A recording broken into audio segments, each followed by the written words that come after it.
Hello everybody, welcome back to another episode of Tool Shop, and today we are going to be working on the tracking wheel. It's going to be a bit of a difficulty, but it's definitely going to be a lot of interesting and some good learning experiences. So in that, throw this in the lathe. And by the power of editing, it magically hopped into the lathe and centered itself perfectly. So without further ado, let's go ahead, start facing this off and doing what's got to be done.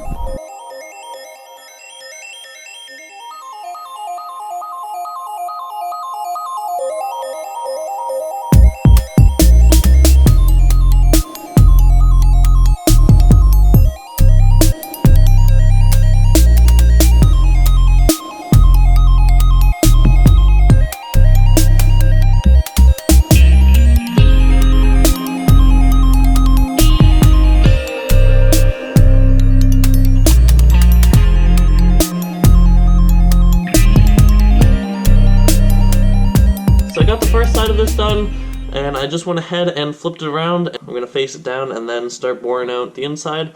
Let's jump into facing this down.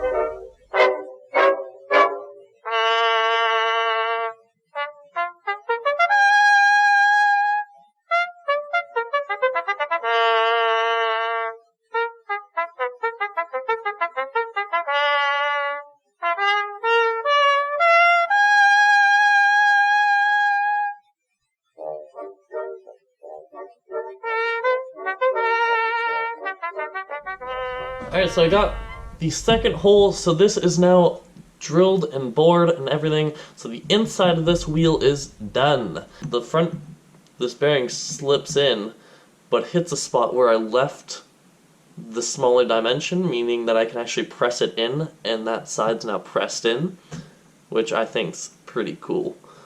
Which is smart, I'm learning. With that being said, I have this 1¼ inch round bar that I'm going to throw in the lathe.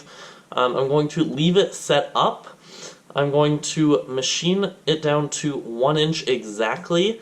That way I can actually use it as a mandrel. So now I can set everything up. I can clamp the wheel onto the mandrel with the step, and then I can just flip it around to machine the two 3-degree tapers on it. Let's see how this goes.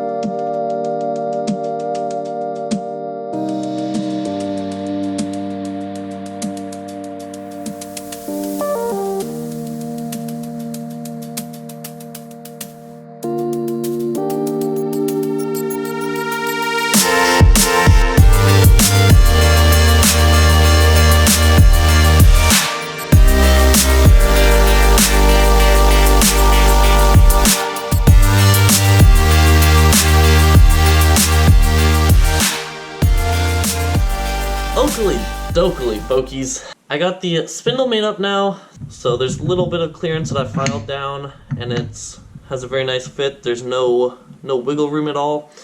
And then I also had this that I just drilled out a little bit deeper. It's meant to be like a little live center so I can help center things. I'm using it to slip over the 1 inch shank to hold on, and then I'm going to put the live center in it and drive this in. Because there's a shoulder on here, I'm going to use that to push into the side of this aluminum wheel to actually drive it. Now, I'm not really too concerned about it slipping at all. This is aluminum, so it shouldn't catch at all. I'm also not planning on taking any heavy cuts. So I think just slow and steady and put some tapers on it.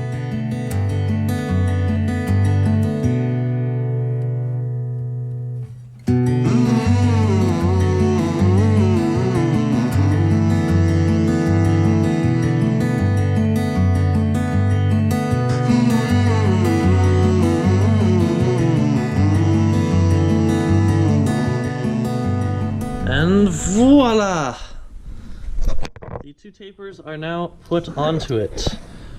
So now that I have everything made up, I'm just going to press the bittings in and install it on the grinder.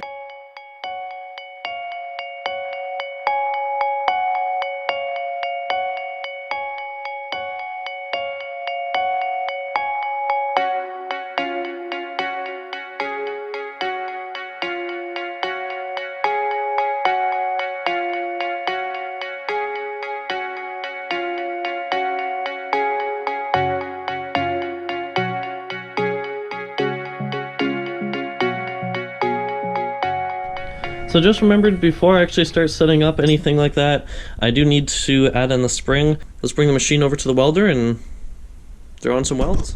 I have the grinder now set up. I'm just going to tack weld on the bolts. I don't want to weld the spring at all. That might, affect the springiness of it. Let's go ahead and weld it.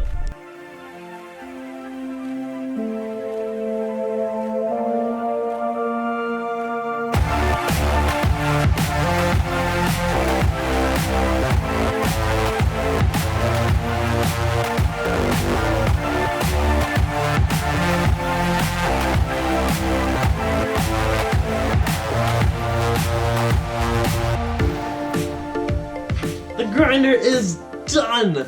Well, it's ready to start being used, which is amazing. Let me take you in for a closer look at it. I got the spring in place, the 2 bolts are welded on, tracking mechanisms made, and all 3 wheels are machined. I tried to actually just filming a clip for this, and I tried turning it on and pop my breaker, and then I realized that I had the heater going. So off of just this running and a couple lights, I'm gonna get this going and show you. But this little railroad spike that I forged out a while ago that I just have kicking around, I'll show you it making some sparks. There we go.